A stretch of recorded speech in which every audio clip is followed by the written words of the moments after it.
Él le responde: en ninguna. Porque lo que hemos muerto al pecado, ¿cuántos han muerto al pecado? En ninguna manera, porque lo que hemos muerto al pecado, ¿cómo viviremos aún en él? ¿O no sabéis que todos los que hemos sido bautizados en Cristo Jesús, hemos sido bautizados en su ¿qué? En su muerte. Porque somos sepultados juntamente con él para muerte por el bautismo, a fin de que como Cristo resucitó de los muertos, como la gloria del Padre, así también nosotros andemos en vida nueva, porque vivíamos vida de muerte. Y al morir al pecado, ahora comienzo a vivir, ¿cómo? En vida nueva. Para vivir en vida nueva, usted tiene que haber muerto. Porque en ese momento que usted recibió a Cristo como su Salvador, algo sucedió. ¿Qué fue lo que sucedió? Murió el viejo tú y yo. Murió el viejo hombre. Fue sepultado para que resucitase un ¿qué? Un nuevo hombre.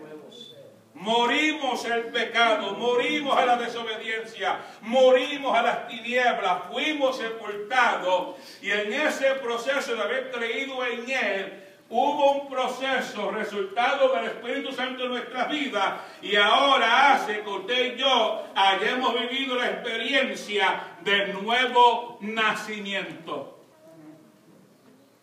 Por eso es que se le dice a aquel hombre allá en Juan: te es necesario nacer de nuevo para heredar el reino de los cielos. La experiencia del nuevo nacimiento, un nuevo nacimiento, porque el viejo yo murió. El viejo tú tiene que haber muerto para ver entonces una nueva experiencia y transicionar de muerte a vida. Y la gente que disfrutan de la vida de Cristo son la gente que reinan. Porque los muertos no pueden reinar nada. Para poder reinar y gobernar hay que tener vida, y vida en abundancia. ¿Cuántos le adoran? Es extraordinario esto. El hecho de la muerte por el pecado y la salvación por la gracia. No es que vamos a seguir pecando para que sobreabunde la gracia, sino que precisamente la gracia impide que peque. Porque hay quienes pretenden creer, como pasó aquí con los creyentes de allá de Roma, bueno, pues entonces vamos a seguir pecando para que siga sobreabundando la gracia. No dándose de cuenta que por gracia soy salvo, y por esa gracia impide que peque. No es un permiso para pecar para que abunde la gracia, sino por cuanto estoy en esa gracia, en el favor de Dios, esa gracia es la que me impide pecar, porque quiero agradar a Dios, porque por gracia soy salvo, por esa gracia he sido justificado, por esa gracia he sido regenerado, por esa gracia he sido beneficiado de mil maneras.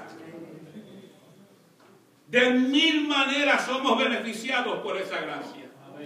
Y ahora vivo en la gracia de Dios, no soy merecedor de ella, pero por esa gracia soy salvo, y por esa gracia tengo un montón de beneficios.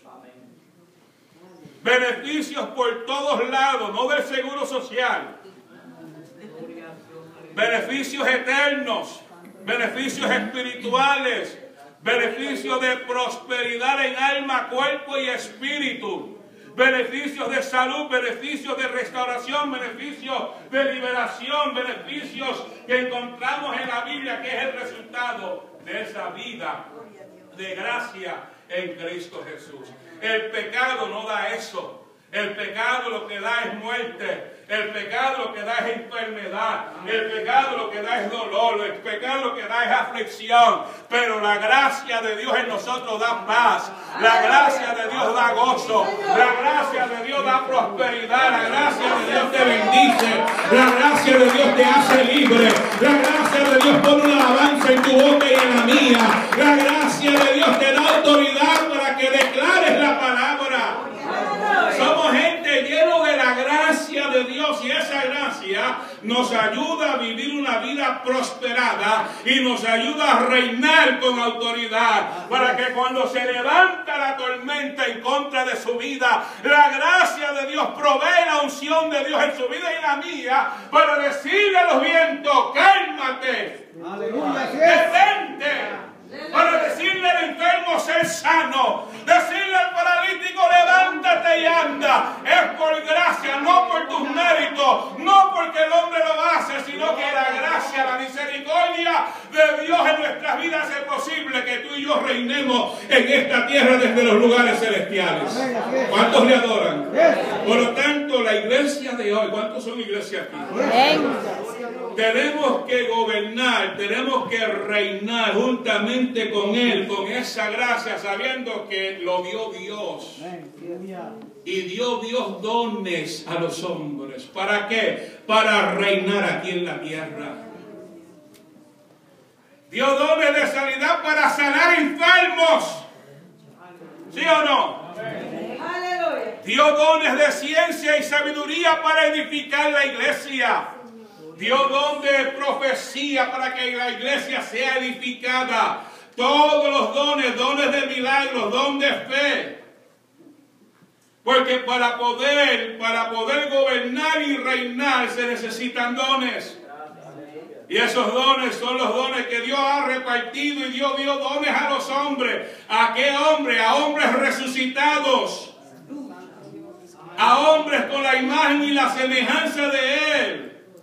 A hombres que amamos a Dios, a hombres que le servimos a Dios. Y cuando uso el término hombre me refiero al hombre, a la mujer, a todo ser humano. Pero el pecado hace todo lo contrario. El pecado nos roba, entristece el espíritu, nos quita lo que Dios nos ha dado.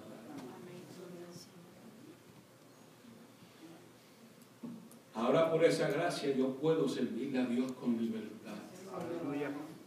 Ahora por esa gracia yo puedo hacer la obra de Dios.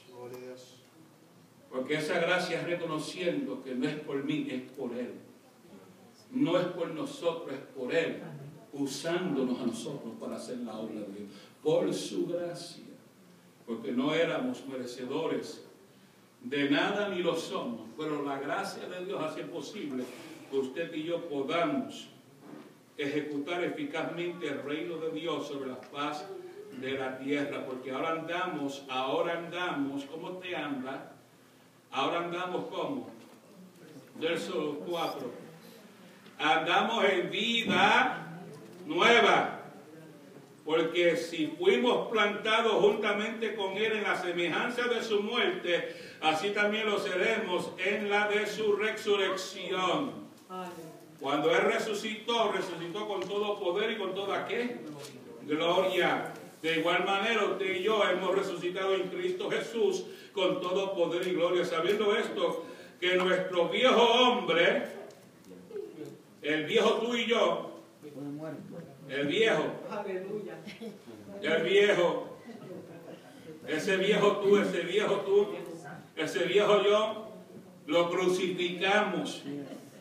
Porque para ver la experiencia del nuevo nacimiento tuvo que morir el viejo yo, el viejo fulano, el viejo sultano, póngale allí su nombre, el viejo quien sea tuvo que haber sido crucificado, porque para ver un nuevo nacimiento tiene que morir primero el viejo, para que entonces sea nuevo lo que Dios hace en nuestras vidas. Sabiendo esto, que nuestro viejo hombre fue crucificado juntamente con Él, para que el cuerpo del pecado sea que destruido, a fin de que no sirvamos más al pecado, porque porque el que ha muerto ha sido justificado del pecado. Y si morimos con Cristo, creemos que también viviremos con Él, sabiendo que Cristo, habiendo resucitado a los muertos, ya no que muere, y la muerte no se enseñorea más de Él. Porque en cuanto murió, al pecado murió una vez y por todas, mas en cuanto vive, para Dios vive. Por eso es que Pablo, hablando de su experiencia personal, dice: ya no vivo yo, ahora vive Cristo en mí, porque había muerto al mundo, había muerto al pecado, y ahora vive en Cristo, porque experimentó la experiencia de la transformación de su vida. Su vida, al igual la suya y la mía, fue transformada. ¿Sí o no? Por lo tanto, así también nosotros, usted y yo, considerados muertos al pecado, pero vivos para Dios en Cristo Jesús, Señor nuestro. Por lo tanto, como mora Dios y vivimos para Él, no reine pues el pecado en vuestro cuerpo mortal, de modo que lo que obedezcáis en su concupiscencia, ni tampoco presentéis vuestros miembros al pecado como instrumentos de iniquidad, sino presentaos vosotros mismos ¿a quién? A Dios como vivos de entre los muertos, y vuestros miembros a Dios como instrumentos de justicia, porque el pecado no se enseñoreará de vosotros, pues no estáis bajo la ley, sino bajo la gracia. Porque la ley lo que hacía era descubrir y revelar la condición pecaminosa del hombre. Por eso es que ya usted ni yo vivimos por la ley, sino por la gracia. Porque mire, la ley lo que revelaba era todo lo malo que usted y yo éramos, lo desobediente que éramos, la sentencia que nos esperaba por haber pecado. Pero ahora por la gracia, ya no vivo para agradar la ley, ahora vivo para agradar a Cristo.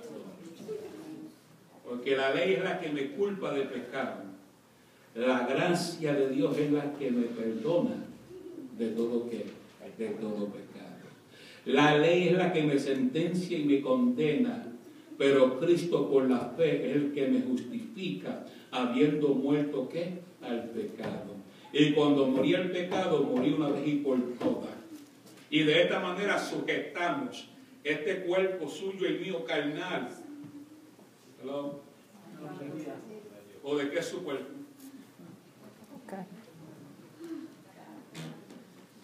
Usted es de losa, de acero. Usted y yo somos de carne y hueso. Entonces hay dos manifestaciones carnales, las internas y las externas. Este cuerpo es de carne y hueso y fácilmente se corrompe. Y ellas dan a luz y manifiestan las concupiscencias internamente y salen afuera para llevarse ¿qué? A cabo. Pero usted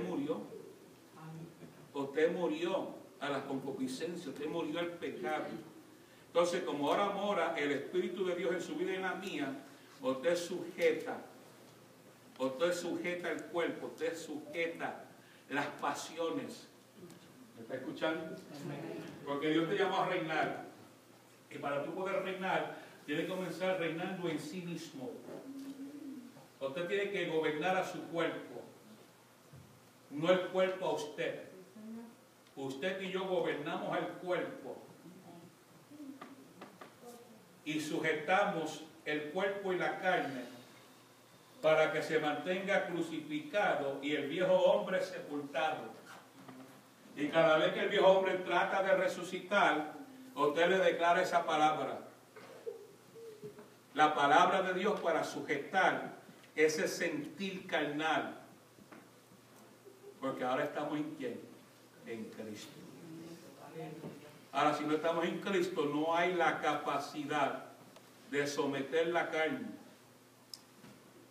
No hay la fuerza. No hay el conocimiento. No no hay la habilidad.